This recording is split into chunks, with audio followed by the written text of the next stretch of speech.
Each day at Moyne College, we strive for greatness, but always through the eyes of goodness. My name is Zacharia Mohammad. I'm a biology major here at Moyne College, and I'm a senior.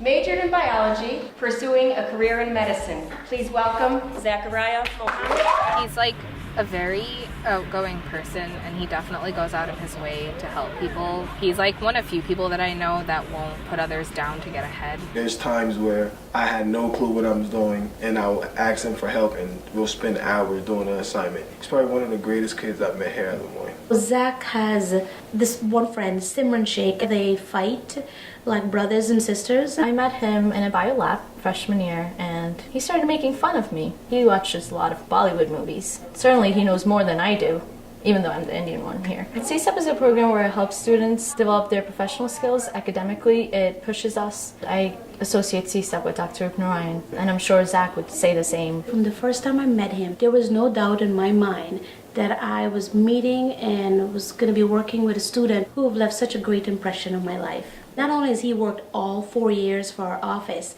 he has worked during the Thanksgiving break, December break, all breaks.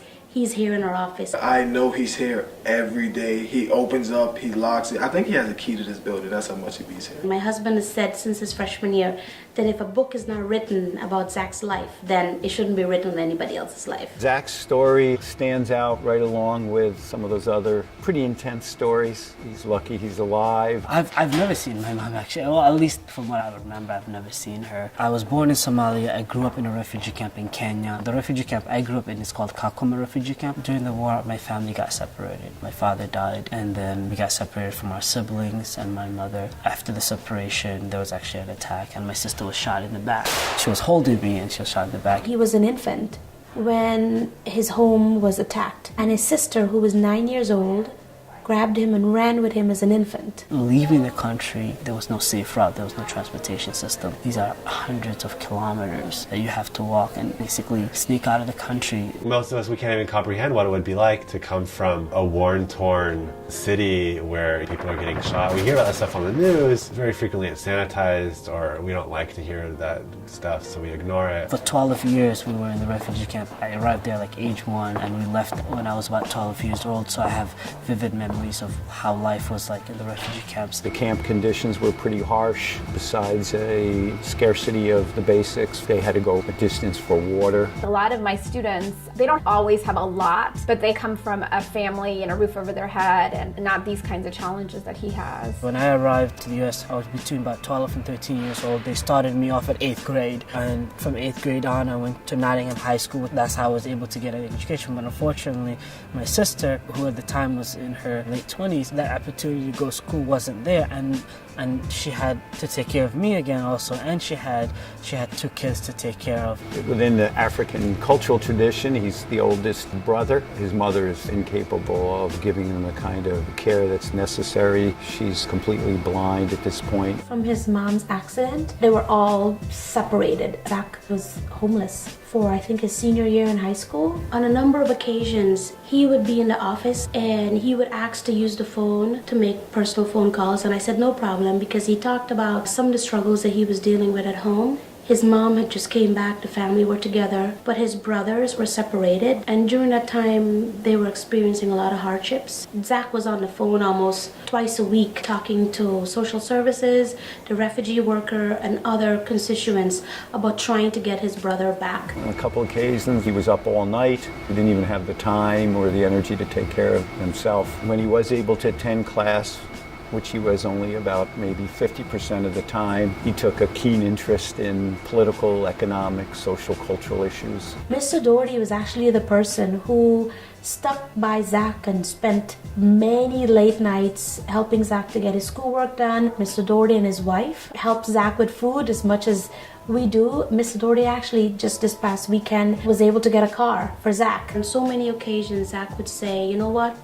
I need to leave, or I need to live at home, because if he had lived at home, then the brothers could come home. It just shows how tough he is. It's tough to be a full-time student with the major that he's in, and then taking care of your brothers and making sure they're doing what they gotta do on a daily basis. He's somebody who have had to almost become an adult overnight. I was at the honors graduation with his brothers. His brother Ahmed got up out of the seat and stood next to me as we were watching and said when Zach was announced he was going to jump for joy. I know both of his brothers have really benefited enormously from his example. I feel good about him and all the stuff he did for me. He's like my role model for me, and he's the one that helps me improve on my schoolwork and stuff, and he's like a great role model for other people too. He's fought through it, and he's motivated me to fight through it. It's just incredibly inspiring. I mean, I cannot even imagine. We all look up to him, especially me. It's amazing the challenges that some of our students face, and nobody would ever know, honestly. They are A students, and yet their personal lives and the family lives and their histories sometimes are wow. So that's inspiring for us to see the resiliency, and that despite all that, they're functioning, flourishing, and overcoming these things that for some people would be devastating. He deserves so much because he's worked so hard for it. I wish I had his driving school. If I had Zach's driving school, I could probably be a lawyer or a doctor or something. I was just so blown away, not only by his determination, but he just seemed to have such a clear path. I want to gain experience with working with refugees here in Syracuse, and once I've gained sufficient, I want to be able to go back to Kenya and work in the refugee camp in providing healthcare to refugees. We have wisdom and knowledge, and the idea is not so much to keep it for ourselves, but then to share it with others. If you find what you're passionate about, and then you find the people you can serve with, you've found your life's purpose. I honestly believe that Zach will probably be one of the richest people in the world. The fact that he wants to give back to people that he might not know personally, but are so integral to his life because of his life experiences, it's really amazing. I was overcome with emotion at his graduation, his receiving those honors that he received. We're just so proud of him. He's been my various mentors that have played that parent role, especially the ones I found here when I came to Moyne College, have played a vital role in helping me shape my professional and personal life. I have had the privilege and pleasure of knowing Zach for the past 4 years. Zach has spent many weekends at our home, all Christmas, all birthdays. Zach is at our house. Zach is my son. How do we say goodbye to students who have challenged and supported us, provided the motivation, and in many instances,